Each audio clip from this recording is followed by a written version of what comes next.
Wales and Susie Hubernas from Victoria. To halt. And off in collected trot. In the advanced freestyle, riders will be performing movements from the advanced test. Tempi changes, 3s and 4s, half pirouettes, extended trot, extended canter. 1 counter change of hand is allowed in the canter.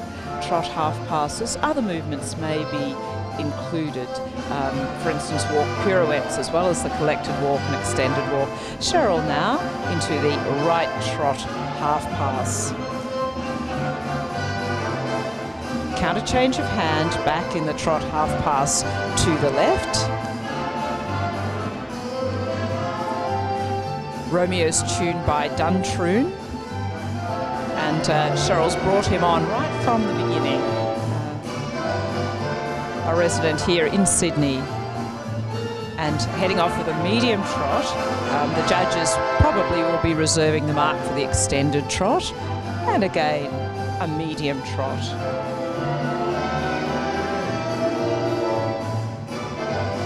Beautiful chestnut horse, Romeo's Tune. Shoulder in on centre line. Perhaps on this occasion could be taking a little more weight on the quarters and shoulder in to the left, so the change of hand adding to the difficulty, but needing a little more angle in the shoulder in left, a bit more precision perhaps. And perhaps the walk coming up, the circle is not the most extravagant movement, but fitting in there to enable the extended walk to begin at M. So into the extended walk, looking for activity.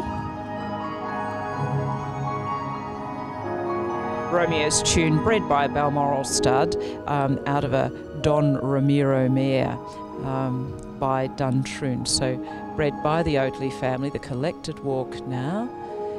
Again, a little more activity, but the music reflecting a somewhat quieter time in the test, so a clear attempt at interpretation of the music. And into the canter, and a reflection of the circle at C before the walk. This time a smaller circle, was a 20-metre circle at C. So adding to the symmetry of the test, and this is a positive for choreography. Extended canter. Very smooth test. Sherryl could perhaps go for even more expression and risk. Into the canter half pass to the right, working to get the collection, the weight on the hind legs. After the canter half pass, looks like preparation for the half pirouette, and indeed it is. And trying to keep the weight on the quarters. Have to be a little careful there. It was a touch potentially more than a half pirouette, and if in fact the judges felt that it was intentionally more than a half pirouette, that would be a very big deduction. So she began on the centre line and finished at a slight angle beyond the centre line, so a little more than 180 degrees. On occasion we have known at this very event riders to be penalised. It's quite important in the test, and that was more carefully done. She seemed to go forward straight from the centre line and then to head into her tempi changes. So I think I'd be giving her the benefit of the doubt. The 3-3s, the 3-4s, they're the required movements. Sounds a little odd perhaps that it's very important not to go beyond the required, the absolute maximum difficulty, but it's for the interests of the horse.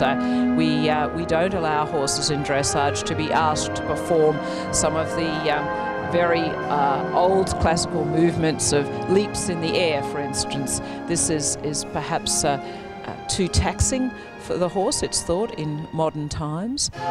And at each of the levels there is a maximum degree of difficulty allowed. In the sport, we'd rather see difficult movements performed really, really well, rather than our friend the horse being asked to perform movements of a difficulty beyond the level of the competition test. So we saw a half pass right and a half pass left, another counter change of hands. Difficulty in doing that movement, but perhaps could have been a little tidier in the counter change of hand and a little tidier at the end, just more parallelism.